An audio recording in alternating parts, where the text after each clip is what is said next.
Tugab man. You live. Good morning, everyone. Share sana.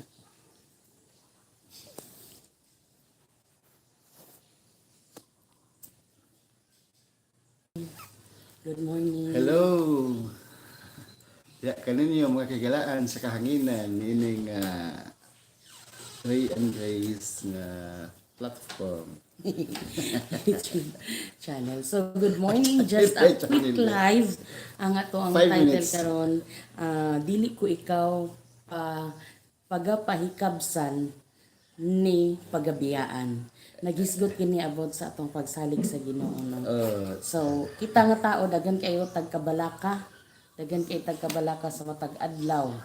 No? Mga jud kay naay mga challenges o mga trials sa kinabuhi nito sa buhi pata. Mabalaka jud tanon sa atong lungagon. Yes, sa unsay atong kasunod, lutuon, atong mga panginahanglan. eskwela sa atong Pero kabataan. ingon diri sa Hebrews 13:5, bantayi ang inyong pagkinabuhi nga mahigawas kini sa pagkamahigugmaon og salapi ug himua nga matagbaw kamo sa inyong mga ginabatunan karon kay siya gayud moong nag-ingon dili ko gayud ikaw pagapahikabsan ni pagabiyaan. Amen. Nagahisgot kini og contentment sa mga butang nga ania kanato, no? Yes, ang kani atong mga pagpalingkamot sa kusog sa kinabuhi, dili kini gikan kanato kun dili kini mga gracial blessings gikan sa Ginoong Dios ang iyang mga walay kupas mga panalangin ngayon ibuubo sa mga tag-usa kinabuhi. Nagahisgot kini usab nga kinanglan kita na tao kabalo ta magpasalamat sa Dios kay ingon man na dili man ta niya pagapahikabsan ni pagabiyaan. So sometimes ang tao kanang sige reklamo unsa naman ni Lord ana no may mga kakulangon no kay gitudloan kita nga maging kontento ta kung unsay naa sa atoa no. Muduol kita sa Ginoo dili lamang sa panahon sa paghilak, dili lamang panahon sa mga problema, kundi every times and always muduol ta sa Ginoo. Happy man ta, mag-all man ta in all circumstances, sa victory ug sa mga kalipay, ang Ginoo gayon sa kanang tiguban kinato sa itong kasing-kasing. Okay. Then mo connect pud ni siya sa ato ang topic gihapon katong mga nangaging adlaw nga kanang dili ang tinud nga kalipay dili lang siya about sa salapi, dili lang siya about sa mga material nga butang kundi Gikan sa ang taas. tinud na kalipay gikan nga sa ato ang Dios. Then Nindot ni mo ni ang mga buon mga pipila ka mapamisa sa Dios nga gisulat sa Biblia nga ayaw mo kabalaka. Unsa man ang inyong makabalaka sa mga panahon tungod kay ang Dios sa kanunay miingon man siya mga promise nga ano dito'y katumanan sa kanunay. Amen. Ngayon kamo kabalaka tungod kay ang Dios sa kanunay supply sa dili tungod daw tanya kinahanglan. paikabsan. Balikon nako nindot kay nga pulong. Bantayi ang inyong pagkinabuhi nga mahigawas kini sa pagkamahigugmaon og salapi. Kung moingon maguntag mugawas kini sa pagkamahigugmaon og salapi, tingali ba ang ato ang kinabuhi na more on Sentro.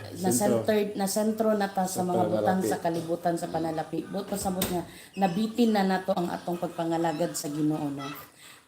O gimo ang matagbaw kamo sa inyong mga ginabatunan karon. So kung unsay naa sa to, be contented, be thankful to our Almighty Father. Dili kay sige reklamo nga unsa man ni oy kulang man ni kada adlaw ana di ba?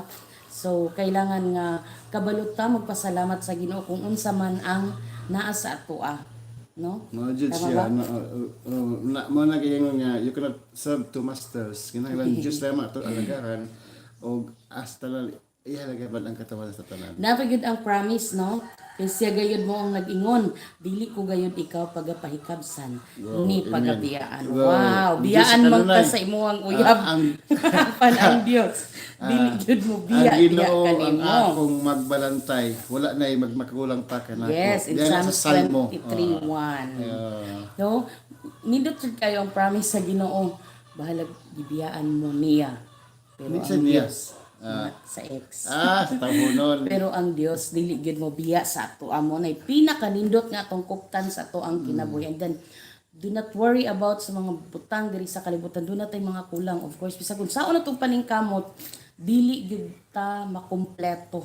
Yes, Dili lang gyud yan. perfect ang atong kinabuhi na gyud tay mga kulang apan sa atong kakulang ang Dios ang mopuno ni ana. Yes, Basta naa Lord, siya sa atong Nasa pulong kinabuhi. sa Salmo siya pumisa nga kanang giingon diyan ang kung kamo sa inyong pagkahaw, ana siya magpainom sa kanyo og tubig, sa inyong kagutom, ana siya magpakaon sa inyo, mabusog kamo sa panahon nga wala kamo tuluganan, siya magprovide sa inyo higdaanan.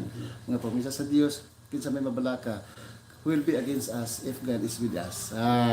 So kana lang siguro no ang atong quick live karon nga kabuntagon. Yes. God bless everyone. Hinumdumi ninyo balik ko na ko basa Hebrews 13:5 ingon siya diri, bantayi ang inyong pagkinabuhi nga mahigawas kini sa pagkamahigugmaon ug sa lapid. Ug himuang nga matagbaw kamo sa inyong mga ginabatunan karon kay siya gayud mo ang nag-ingon.